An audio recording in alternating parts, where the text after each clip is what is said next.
Hey, bestie. Welcome to the Spoiled Girly Support Group podcast where we talk about how to get that bag while also securing your own bag. I'm your host, Elle, and let's get into it. On today's episode, we are talking about inmate hoppers, women's fascination with true crime, the now dubbed TikTok's worst mom, Ash Trevino, and how innocent until proven guilty, accused, alleged CEO murker Luigi Mangione stands echo Ash Trevino esque behavior.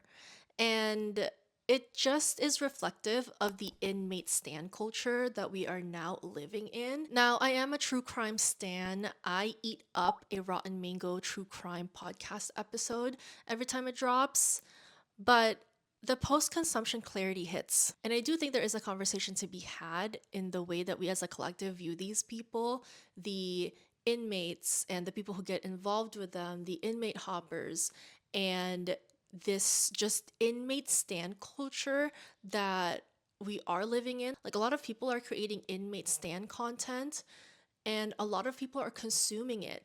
And it even comes in the least serious of ways. Like I brought up the Luigi Mangione stan culture. Whether you think he is innocent or not, and actually his lack of innocence in itself is the attractive part about him, there's a lot going on there. So, yeah, a lot to unpack today. And also, the revelations are revelationing today, so stay tuned. Now, we have a lot to cover, but before we get into it, I need you to hit the like, subscribe, and the notification bell so you never miss a spoiled girly episode. With that being said, let's get into it. This episode is brought to you by I Love Isla. You already know I love having my nails done. I could look like a complete mess, but when I have my nails done, I feel a little bit put together. And as a content creator who's always in front of a camera, and also someone who loves baking and playing sports, but also having really nice, glittery extra nails for the weekend. Long nails for going out, for popping out, short nails for playing sports, and no nails for baking? Impossible. And also, sometimes I just don't want to commit 2 to 3 weeks to one color. Like, I want to switch it up. And then I found I Love Isla. Actually, I found Dead I Love Isla. And these nails are the new generation of press-ons. They look exactly like acrylics, but without the damage. They're reusable, so you pop them on and off whenever you want without feeling wasteful because you can get the sticky tabs and reuse them over and over again. And if you want to commit to your nails, each box also comes with a nail glue. They have a comfort fit shape which blends seamlessly with your natural nails, so not only do they look good, they also feel good. And it also has a durable, thicker tip, which is strong enough for everyday life. And the best part, cute prices for cute nails. You're not going to the salon, so why pay for salon prices? So if you want to change up your nail game, click the link in the description or go to ilovealashop.com and use code MANIFESTL to get 10% off your first order. That's ilovealashop.com and use code MANIFESTL to get 10% off your first order. Now back to the topic. Okay, let's talk about inmate hoppers. Inmate hoppers is an emerging term that refers to women who engage or hop into multiple relationships with different prisoners over time. A short period of time. And we're talking about this because of recent events, controversies surrounding Ashley Trevino, the TikTok inmate hopper mom, and also I haven't really seen anyone draw parallels with this, the Luigi Mangione stans. Like, why are certain women drawn to inmates? Like, what is it with incarcerated men? And I know there's a lot of discourse on Luigi Mangione's innocence or lack thereof, and why that lack of innocence in itself is desirable. But the theme here is what is the appeal of incarcerated men? And apparently, this appeal is not a new thing. In fact, American serial killers Ted Bundy, Richard Ramirez, or the Night Stalker, and cannibal unaliver Jeffrey Dahmer all received love letters and gifts from admiring women. Bundy and Ramirez even eventually went on to marry women from their flock of admirers. And before you dismiss these people as outliers, nowadays there's even more opportunities for convicted criminals to enter relationships. And this signals a somewhat steady population of people who are willing to become their partners. In fact, there are reportedly over 40 different websites dedicated to prisoner dating, an example of which is meetanninmate.com. Just last year, datingnews.com even released an article where they listed 11 prison dating sites and apps for people people who want to establish a pen pal relationship that could lead to more. And on TikTok, there are actually people sharing tips to anyone who's dating an inmate or considering it. On Facebook, there is a public group with over 99,000 members made specifically for people who are navigating prison relationships. And we already did a class on dating apps, so watch it if you missed it. But this could be an add-on to that. Now, I know what you're thinking. Like, why? Why, baby? What is the appeal? Like, why? And apparently, there is a legitimate term for this attraction, and it's called hybristophilia. Coined by John Money in 1986, hybristophilia refers to a special relational interest or attraction exhibited more by women than men to individuals who have committed crimes, often violent ones like forced relations and unalivement. Side note, there's gonna be a lot of word replacements in today's class because it is a very serious kind of dark topic, and I have to use these words, okay? Like, I have to. So special relational is shamexual, and forced relations is forced relations. Okay? And apparently, hybristophilia takes two forms, passive and aggressive. To quote leading criminologist David Wilson, a more aggressive example of the philia is when a person is not just special relationally attracted to what the violent person does, but wants to work with the violent person in the commission of their violence. That's sometimes popularly known as Bonnie and Clyde syndrome, after the famous American couple who committed bank robberies in the 1930s. A more passive outburst of hybristophilia is where a person just forms an idealized or romantic attachment to a murker or a serial murker. Wilson goes on to explain one possible reason why someone might want to form a relationship with an incarcerated person, stating, one instrumental reason is you know where the person is. They are in jail. You can choose when to write to the person, send gifts to the person. Ultimately, you are in control. Control is therefore a key element. Often,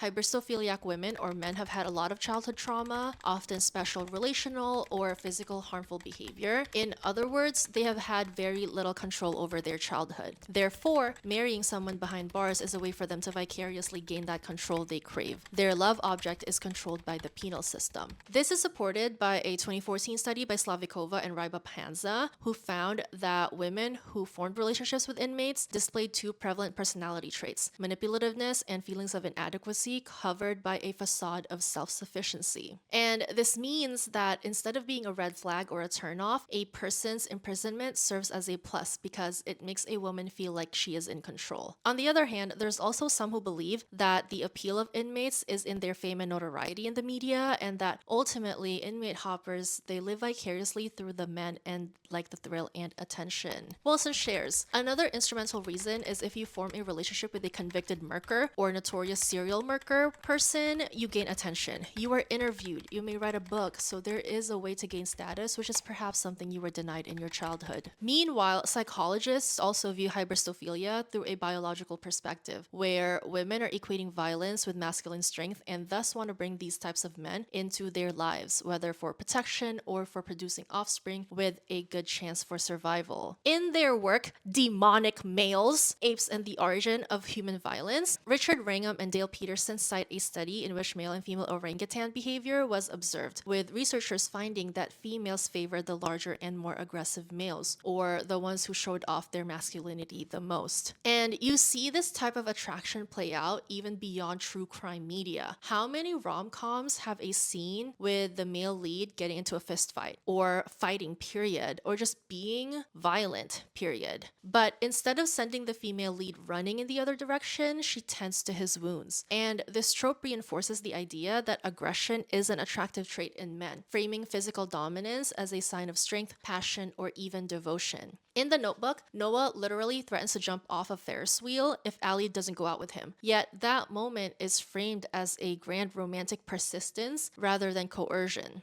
In 10 Things I Hate About You, Patrick's bad boy persona is what makes him desirable. His past fights and rebellious streak add to his charm rather than raising red flags. The big screen loves the bad boys, and that's because they predicted that women love the bad boys, at least certain women. But going back, regardless of what's powering this attraction, there's no denying that it reflects flawed perceptions of the self and the incarcerated individual. In 2024, Charlotte Benkowski interviewed relationship expert Anne Sophie Kochtved to unpack this fascination with criminal figures and its broader implications. According to Kochtved, romanticizing criminals, no matter how charismatic they appear, often reveals deeper relational issues, such as a subconscious acceptance of harmful behaviors or an attraction to dominance that can mask control or manipulation. And this is where I wanted to talk about the I can fix him mentality. Originally, this phrase started as a series of memes referencing how girls prefer bad boys with problematic behaviors,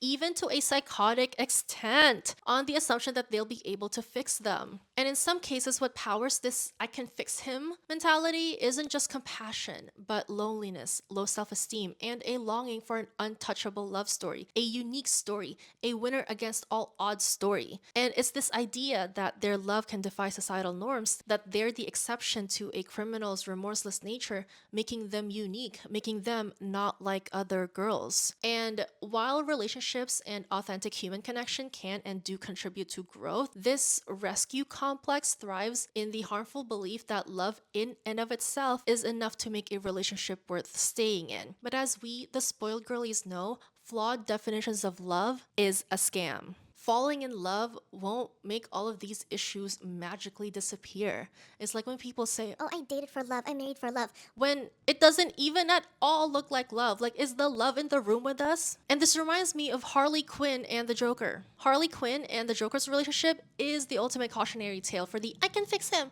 mindset.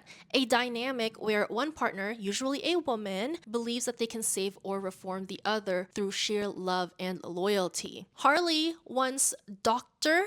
Harleen Quinzel was an accomplished psychiatrist with a promising career, but then she fell for the Joker, not just out of love, but also out of a deeper psychological need, one fueled by loneliness, low self-esteem, and the desire for a love story that defied the odds. And the allure wasn't just the Joker himself, it was the idea that she could be his exception, the one person he truly cared for in a world he otherwise treated with cruelty and disregard. And isn't that exactly how the I can fix him mindset works, the rescue complex works? Like, it convinces people, a lot of the time women, that their love is powerful enough to transform a damaged person. That if they just love hard enough, endure long enough, prove their loyalty enough, they'll be rewarded with the love that they seek. But a one-sided love, in and of itself, is not enough to sustain a relationship. And it was very clear in the movies and in the comic series that the Joker didn't love her. He just used her. She was never the exception, because for people like the Joker, there are no exceptions. Only people who can serve a purpose and people who can't. Obviously, it doesn't work out for Harley Quinn and the Joker, and she realizes that he was never really capable of love. And her realizing that was her first step towards actual self-respect. And Harley Quinn's story just highlights how women are socialized to be helpers, to be the ones who heal, fix, and nurture, even at their own expense. But the Joker and Harley's story is proof of the hard truth that you can't fix someone who doesn't want to be fixed. And real love isn't about breaking yourself to make someone else whole. According to criminologist Dr. Megan Sachs, women may see why a person became the monster they may have become. They want to reach out and help and do something. They may feel like there's a way to fix or help this person. And like, I love it that women are so compassionate and empathetic. I love that it's not in our nature for the most part to see things as black and white. Like, we're more complex than that, and we try to find that complexity in others. And we are, a lot of the times, always the people to extend our understanding towards others. But there's a line, and that line is the bars between you and these harmful people. We need to undo this programming that other people's personal development is our task. Like, other grown adults' personal development is not our task. And this goes way beyond incarcerated men, because the justice system, a lot of the times, for a lot of people, looks like the it just is system, where the scales of justice tips towards those who have money and power.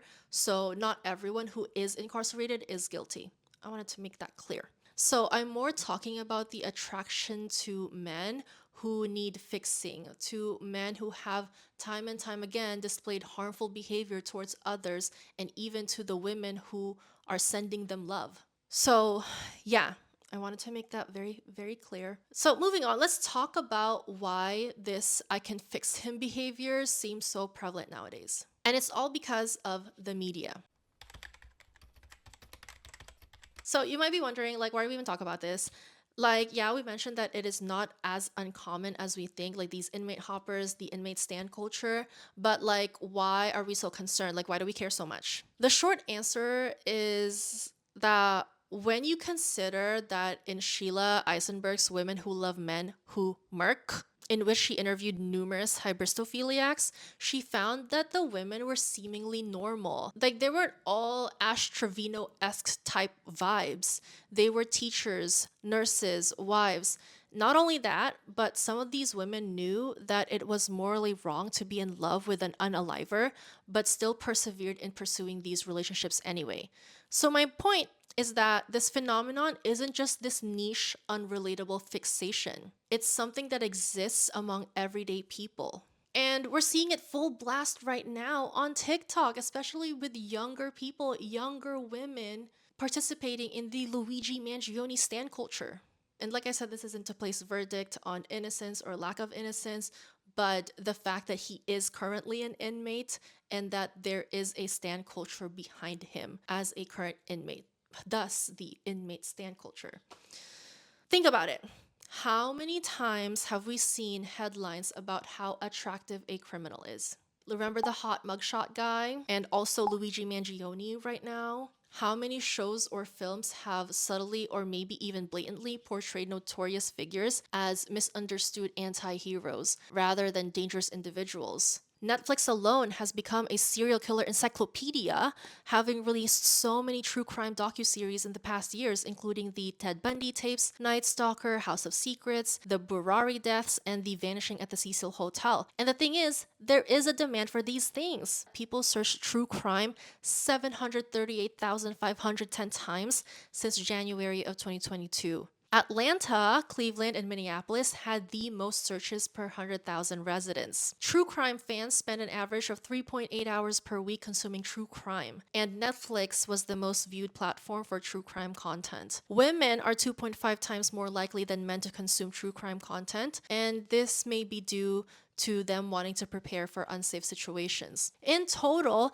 84% of the US population consume any true crime media. And these data don't operate in a vacuum. Sierra Sanders of the Colgate Maroon News released an article last year on an ex-convict named Gypsy Rose Blanchard, who went on TikTok to document her freedom after serving 7 years of her 10-year sentence for the second-degree murking of her mother. She writes, Blanchard's newfound fame deserves a bit of investigation into the moral consideration of the expansion of true crime media. As a society, we've become too casual with the way we consume violence. And I wanted to highlight that the proliferation of inmate hopping, inmate stand culture, and also maybe true crime media, it has normalized violence, and we have become casual in consuming it.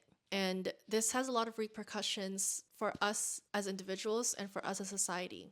And we're going to talk about it in a little bit. Sander ends her article, rather than approaching these gruesome stories solely as entertainment, true crime media should be more considerate of victims and refrain from creating pop culture icons out of murkers. And thankfully, critical consumption is not lost on everyone. In 2019, Extremely Wicked, Shockingly Evil, and Vile raised eyebrows for what it was trying to achieve in its portrayal of Ted Bundy, an American serial killer who kidnapped, raped, and murked dozens of young women in the 1970s. Alyssa Wilkinson, a member of the National Society of Film Critics, writes in a Vox article, in truth, I think we'd be fine as a culture if we never made another movie about Ted Bundy. There are other stories to tell, other figures to probe for insight into American culture, other victim stories to tell. But if you're going to make a movie that tries to tell such a famous story anew, you've got to justify that movie's existence. And Extremely Wicked gives off the distinct impression that it finds Bundy far more fascinating than anyone who suffered at his hands. Because let's be real, when this kind of glorification happens on a mass scale, it's no wonder that some people, like the women in Eisenberg's book, find themselves drawn in, despite knowing better. In fact, Zac Efron as Ted Bundy spurred some pretty concerning reactions on social media alone. Real talk, Ted Bundy is sexy as hell. He can choke me daddy.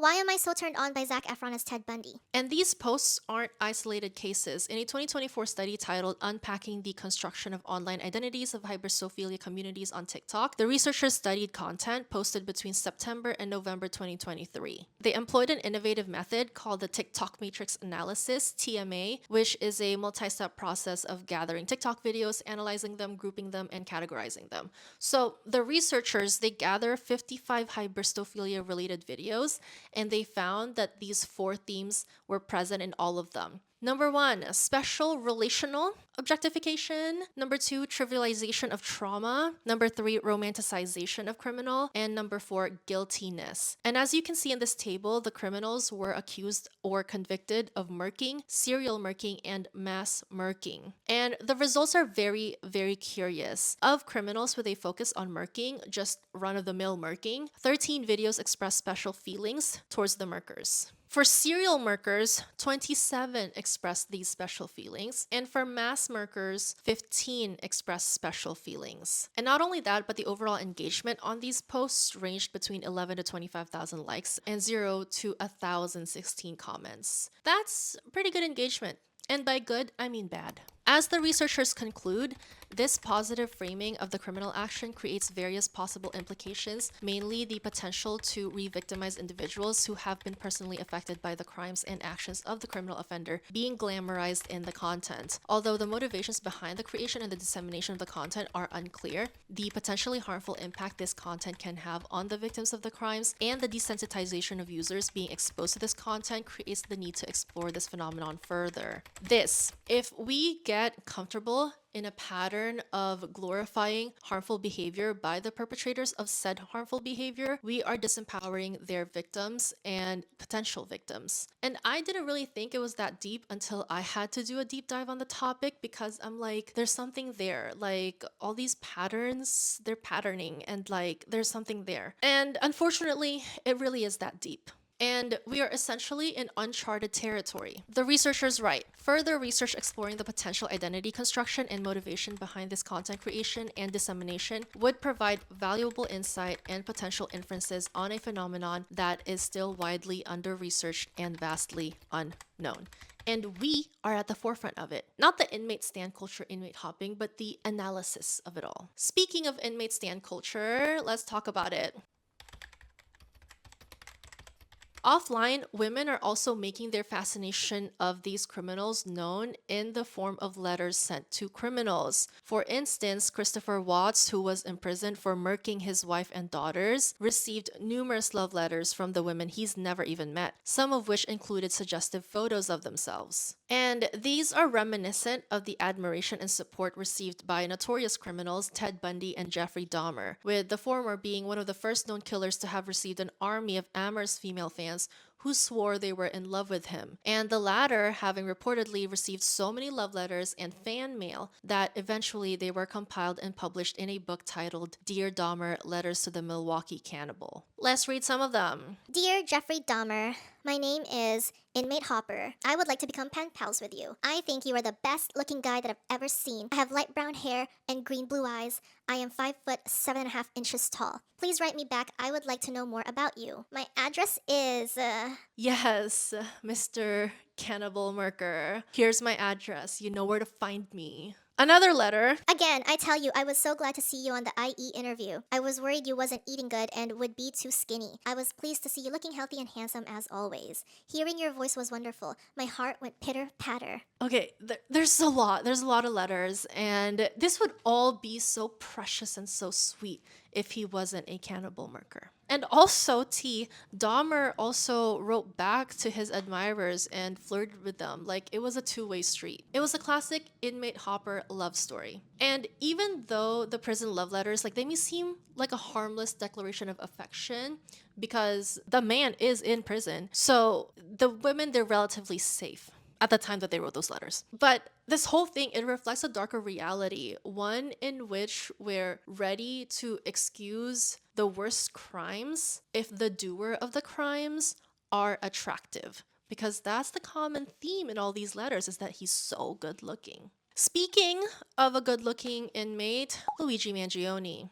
Despite being accused of murking Brian Thompson, the CEO of United Healthcare, Mangione has recently become a folk hero to some on social media and been the subject of memes which have lionized his physique and appearance, according to a Forbes article by Peter Susiu. And just look at this comment section. I noticed the haircut too. Thank you, Miss Lawyer Friend. He actually came out looking better. Not a single bad photo from Luigi. Free this fine man. He is so, so fine. This boy is being looked after. And some are even fixating on who Mangione is outside of his court case to justify their attraction. On X, user iLuffy writes, Luigi Mangione is an Ivy League Italian frat boy who's a huge bookworm, loves reading comic and Pokemon, also does weightlifting. That man is literally handmade for me and they just put him behind bars. and other users even go as far as to verbalize their lust, with some posting about their interest in his special relations videos because apparently they may or may not exist. Look at this, 122,000 likes on a post expressing special relational attraction to a man who is accused of murking another man. And the paper we just covered earlier, it was in 2023 where they studied TikTok posts. I bet you those researchers are having a field day with the Luigi Mangione TikTok stan culture. Like, a paper is gonna come out. And I kind of get it. Okay, this isn't a bubble. I don't live in a bubble, okay? So I kind of get it. It's also not all about his looks. It's about people's frustrations with an increasingly untenable economy. The vibe is doom and gloom, especially for people who are being failed by the regulatory system, by health insurance companies, by the powers that be. And Mangione offers that relief, maybe even hope that the system may not be as impermeable as previously thought. And I get that there are so many things at play here. And like I said, we're not focusing on his innocence or lack thereof. We're focusing on the fact that he's an inmate and the inmate stand culture surrounding him and various other inmates. And the thing is, this admiration isn't exclusively being demonstrated online. It is also translating to offline movement with people holding rallies and fundraisers for Mangione. And like I said, some of this is the result of very valid frustrations with the health insurance companies and the broken US healthcare system. But as Brad Palumbo of MSNBC writes, no terrible treatment or legitimate grievance can justify acts of extremely, extremely harmful behavior. After all, if it's morally acceptable for Mangione to murk someone, or if he somehow were legally able to do so just because he believes that person is evil and harming society, well, many Americans feel that way about a whole lot of people. That's the path to social anarchy. And while his looks are not the sole reason he's garnering all this support, we still can't deny that they're playing a big role in the public's perception of him. And there's data to back this up. For instance, a 2008 study found that attractive people are less likely to be found guilty than unattractive people and are typically handed more lenient sentences. And this gets us into Hollywood's hot villain effect. It seems that Hollywood is capitalizing on this psychological phenomenon that people will excuse egregious acts if the perpetrator of those egregious acts is good looking. They are capitalizing on this phenomenon, and so they are packaging these unlikable traits into very likable faces. I mean, I get that Zac Efron being cast as Ted Bundy was an intentional choice because the serial murderer was supposedly really handsome and charming, and that's how he lured in his victims. But like, casting heartthrobs as villains or criminals doesn't stop at just historical accuracy. It is a pattern that Hollywood repeatedly leans into because it works, because it garners attention and even guarantees viewership. And we've seen this hot villain effect play out time and time again. Whether it's Penn Badgley as Joe Goldberg in You, or even Christian Bale as Patrick Bateman in American Psycho, these characters, they commit horrific acts, and yet their conventional good looks make it easy to frame them as complex, misunderstood, and even compelling. And when these true crime media romanticize villains or gives them layers of humanity that ultimately make them more palatable to viewers, it influences how we perceive real world criminals. So when someone like Mangione comes along, someone who fits into this Hollywood constructed mold of a troubled but attractive antagonist, it becomes so much easier for people to excuse or even sympathize with his actions. I mean, he can't all be bad, right? He's hot. And it also reinforces this notion that only beautiful people can be complex or even deserving of complexity. And speaking of complexity, everyone is really trying hard to find complexity in Ash Trevino. Rotten Mango did a 2-hour episode on her true crime channel. And I'm not going to rehash the full tea, so watch that Rotten Mango video. But as a recap, Ashley Trevino is the talk of the internet right now. She's this TikTok creator who goes on live a lot, and she occupies a certain niche. And she has this pattern of attraction to inmates. So much so that she has been labeled the inmate hopper. And she doesn't take the secret with her to her grave. She's very open about it. And it's actually become one of her content pillars. And everything I know about Ash Trevino, I've learned against my will. So if you also want to learn more about her, go on that 2-hour Rotten Mango episode. And Ash Trevino's fame notoriety is not even the first time that media has fixated on the women involved with criminals. When Ted Bundy's story resurfaced because of Netflix's docuseries, The Ted Bundy Tapes, and that movie with Zac Efron, so did that of Carol Ann Boone, the woman who became Ted Bundy's wife while he was on trial, and she even gave birth to their daughter Rose while he was on death row. To this day, Ted and Carol's story is considered one of the most disturbing relationships in history, and people still talk about it in popular media, in pop culture, and also podcasts. And like, we're talking about it now. And all of this is sick and twisted, but for some reason, we can't look away. Sociology teacher Trevor Zan offers an explanation why. People are fascinated with what went wrong. You look back and see all those warning signs, and it always is presented like there were so many red flags that people missed. When someone behaves in such a shocking and vicious way, often to perfect strangers, there is a natural curiosity to try and diagnose what went wrong. In short, it's the spectacle of it all. In the same way that people binge these true crime documentaries, series, podcasts, we dive deeper into these stories for the shock factor, the drama, and the absurdity of it all. When we are consuming true crime, there's a reason why there's the true in front, you know? These people aren't fictional characters in a movie. These are real people who entered real relationships, who were in real bad situations with real dangerous people.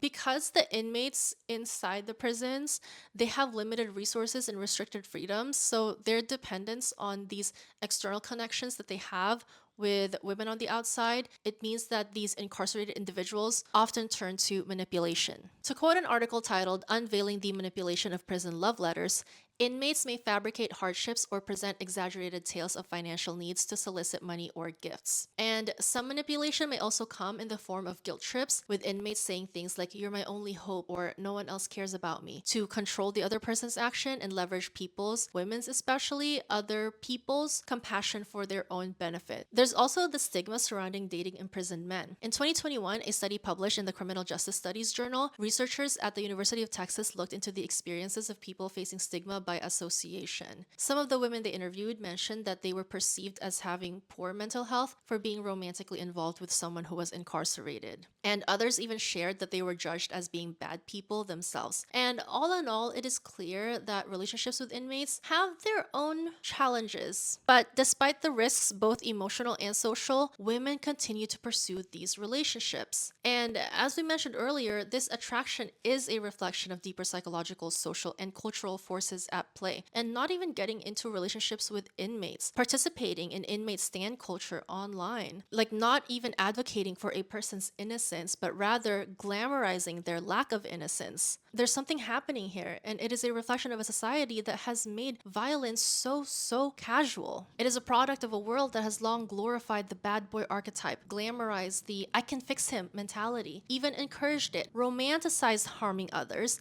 and blurred the lines between danger and desire, all while minimizing the pain of the victims and their loved ones, and actually, by neglecting their pain, re-victimizing them. So, Instead of seeing the existence of inmate hoppers as a symptom of this problematic environment, we make a spectacle out of them because we think that, oh, it could never be me. I could never be a victim. I could never be an inmate hopper. I could never be these things other women are. But time and time again, the only thing separating one woman from another is circumstance. And it may feel safe to engage in inmate hopping, in inmate stand culture, in bad boy worship, in I can fix him activities, but the scale at which we are all experiencing these things is never before seen. And I fear it won't lead to anything good. Although it may be exciting to dive into the darkest and most unfathomable of human behaviors, the continuous glamorization of these criminals and their crimes, especially when it's combined with the safety of knowing that all of these events are just consumed through a screen, it can turn into an addiction that eventually desensitizes us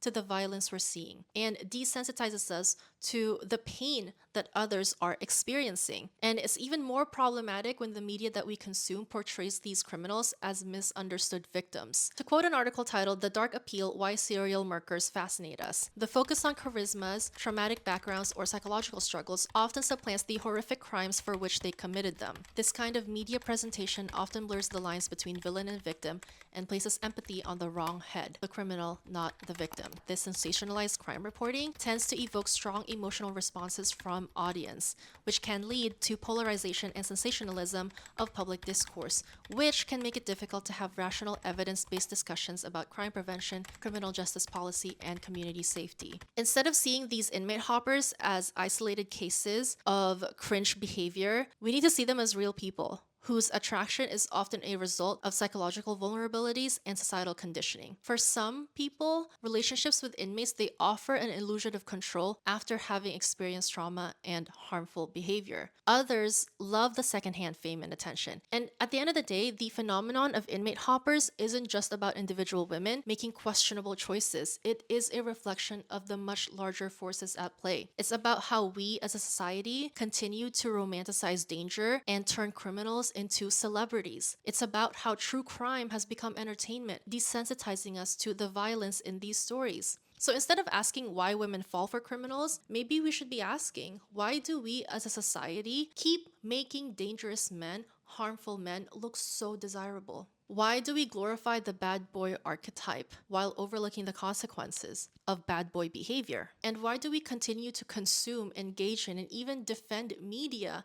that reinforces these narratives? Because the issue isn't isolated to the women who fall for these men, the inmate lovers, the inmate hoppers. It's the culture that makes it so easy to fall for them in the first place. Bestie, wake up. Also, go to iloveelleshop.com and use code MANIFESTL to get 10% off your first order. That's iloveelleshop.com, use code MANIFESTL to get 10% off your first order. Now get that bag, bestie.